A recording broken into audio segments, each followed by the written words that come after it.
So my latest project is to make a cabinet, shelf, rolling shelf, whatever you want to call it, to fit all of my parts containers in.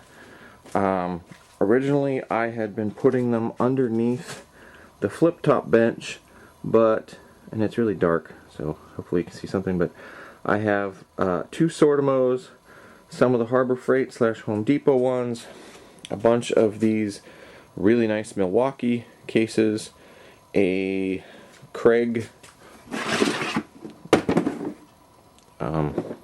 the light's horrible there, pocket hole screw container, and I just have way too many of them. So my plan is to make, and it's going to be hard to see because it's huge, a container. This side is the bottom, and I'm going to put these wheels on it. They're large wheels, but they were from my big dewalt tool chest, and the problem with these on the tool chest is it had two that were static, meaning single direction, and two that were swivel and locking, and based on where I had to put the dewalt tool chest, I needed 4 wheels that swiveled. So I took these off, put 4 of the same size that swivel and lock on, and that works much better for there. But then I had these wheels just sitting around. It's like, okay, what am I going to do with those? Because they're huge and most things aren't going to work for them, but it will work for this. So this is about 60 some inches tall, 61, something like that.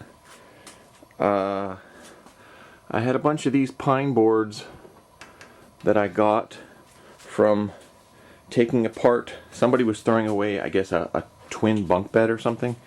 So I grabbed that because it was, you know, pine.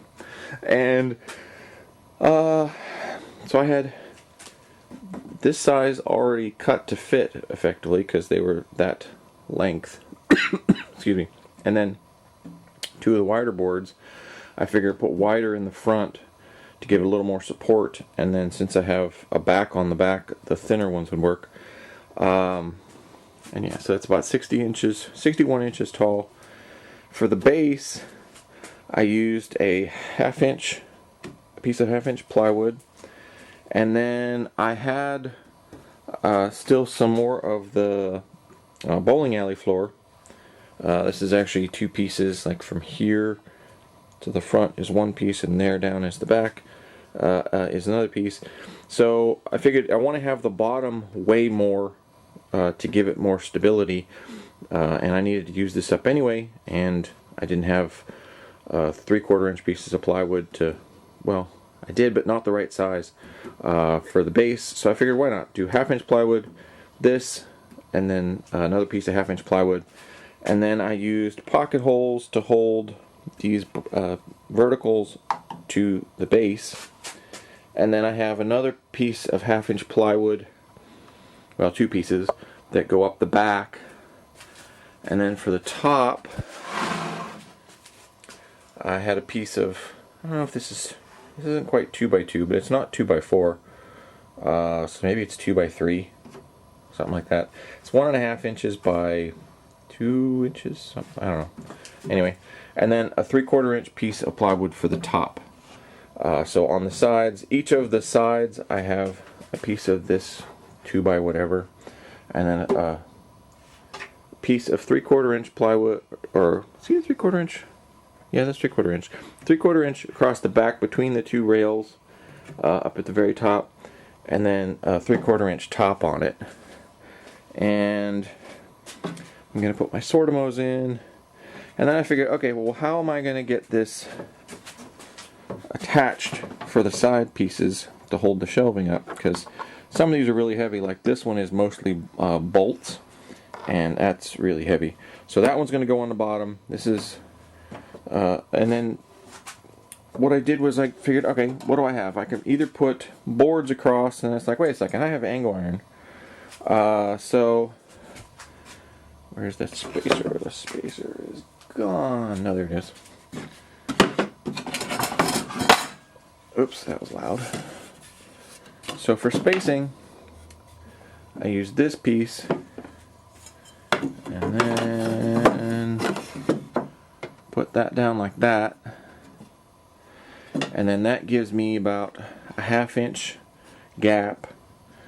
And then what I can do, I clamp that one to the sides so that it's, you know, holding it steady.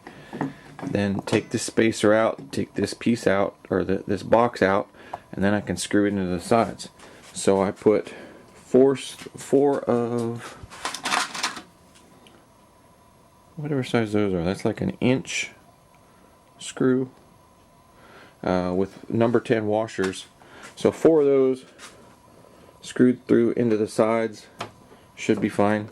And then for these other pieces, for the pieces of wood, because what I found out initially, I thought, oh, okay, because I looked at the top, so I put this bottom one in, held this up, and it's like, oh, okay, no problem, because with this gap, the width on these means it should ride on. Well, the problem is the bottom goes in further than the top, so then it's like, all right, well, I need something going across, but I don't want something super thick, because then that will fill up all the space with the thickness of the spacers versus the boxes.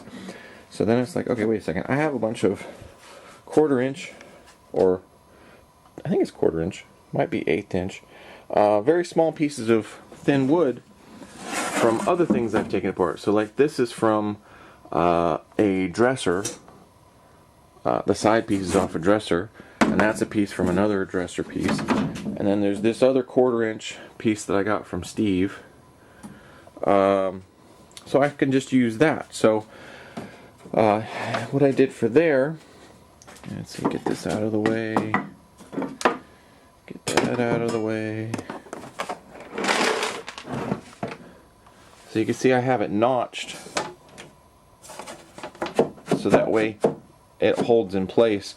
Otherwise you have to glue it or try and attach it, which I could still do, but this way the piece will hold securely. So I figured if I notch it out like that, that should work fine.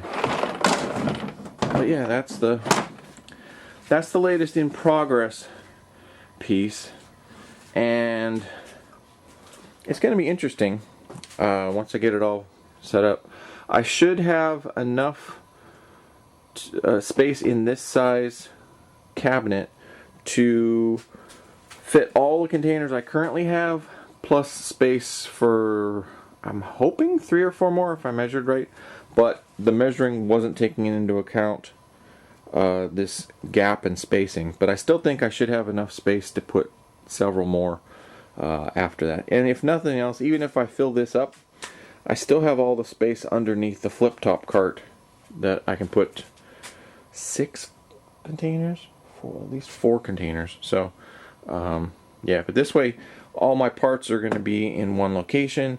And not only that, I have a label maker, so I'm going to be able to label to show which one is which, so I'll know, you know, which one is where.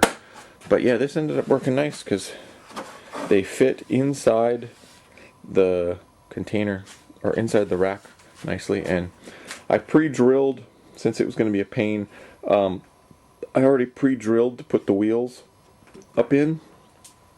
But I figured until I get all the inside done, in case I need to set it on the floor and have it super solid and sturdy, I didn't want to have the wheels on yet. So the current plan, and I got a bunch of the other shelving cut yesterday with the angle grinder.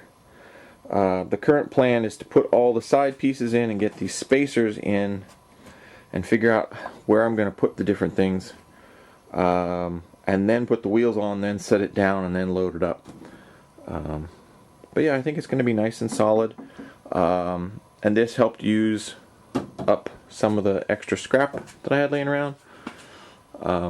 Pretty much I had all the parts in the garage, so why not build stuff, right? Yeah, this will help use up parts, and I think it's going to work nice. So I'll probably do another video, well, I'm sure I will, after I get all the pieces done and it's ready to put everything in, or maybe I'll just do it once everything's in. But yeah, this is the the in progress portion of the video. And it worked. So, and I even got all of the containers in place. So I got the wheels on, 1, 2, 3, 4, 5, 6, 7 of those big Milwaukee units, 1 Sortimo, 2 Sortimo, 1 Craig box, and 1 Ryobi jigsaw box. Oh, and a wide either Harbor Freight or Home Depot, and 2 small Harbor Freight or Home Depot boxes. But yeah, so it looks good. We got the 1/4 inch, or I think it's 1/4 inch. It's like hardboard 1/4 inch plywood separators. We got the angle iron with the 4 screws on each side. There's plenty of room to slide the boxes in and out, and you can see where the edges come down. It's right at the edge of these angle brackets, but it moves easily with one hand with the 2 static wheels in the back and the 2 swivels in the front. The swivel's nice. So this is what it looks like from the side. You can see down there on the bottom, right there's the gap between the 2 sections of bowling alley floor, and then I have 1/2 inch plywood on the back, and then 3/4 inch piece of plywood on the back top for stabilization, and those little pieces of 2x something material and a 3/4 inch on top. But yeah, I think that's gonna work great. And you see there's the flat separators are notched so they can't slide out. That way I didn't have to glue them down or attach them. Now the problem is if I then have to replace one for whatever reason, I don't see a need to do that. But if I ever do, I either have to take all the ones, like if for example that one broke, I'd have to take all the ones from there to the end off to get it put back in, or I just cut the tabs off and just put it in and attach it some other way, which that's not a big deal either. But yeah, it moves around nicely. The front wheels do lock, but the benefit is I now have the bottom of my flip top table, and let's see, 1, 2, 3, 4, like 4 or between 4 and 6 of the containers actually fit down there. I think 2 of the Milwaukee's and a thin one on each side, plus 1 going back and forth vertically. So that means I now have this area all freed up to put other tools and other stuff underneath, either sanding accessories or some of the other stuff that I've gotten since. But yeah, that's awesome. The only problem is I'm the whole way at the other side of the garage and I can't zoom out enough to get the whole thing in frame because it is 60 or so. Yeah, that's almost 6 feet tall with the top. So I do have like those kind of plastic containers left. I could set those up on top. I might do that. Like just put a little rim around the edge so that stuff will fit up there. But yeah, it's awesome. And that gets everything out of the way. They're all easy to access. There's enough space. And I just needed to use the grinding wheel on the cutoff discs on the 4-inch grinder to nicely cut all the metal ends. And then I took the file and rounded it all over because you don't want to be reaching in there and slice your hand. There's nothing worse than that. You're in the middle of a project and you get slices and then you gotta go clean it up. So this is awesome. And I think the way I measured it, oh, the other cool thing is because of the way I measured it, I had put the box and then a spacer and then the bracket, and then I pressed down firmly and then clamped a board above it and then screwed each of the side pieces in. And I did that from the bottom there the whole way to the top. And from the bottom, I think from the bottom down on the outside, yeah, on the bottom outside edge, like where my shoe is underneath. Right here was basically 60 3/4 inches. And this was also 60 3/4 inches. So it's less than a 1/16 off, if that much, from both sides, and having done one shelf at a time. So I'm very pleased on that. Everything is lining up nice, and it's awesome. So yep, that's the latest project, and it's a definite success. And thanks to Mike for helping some, and thanks to Steve for some of the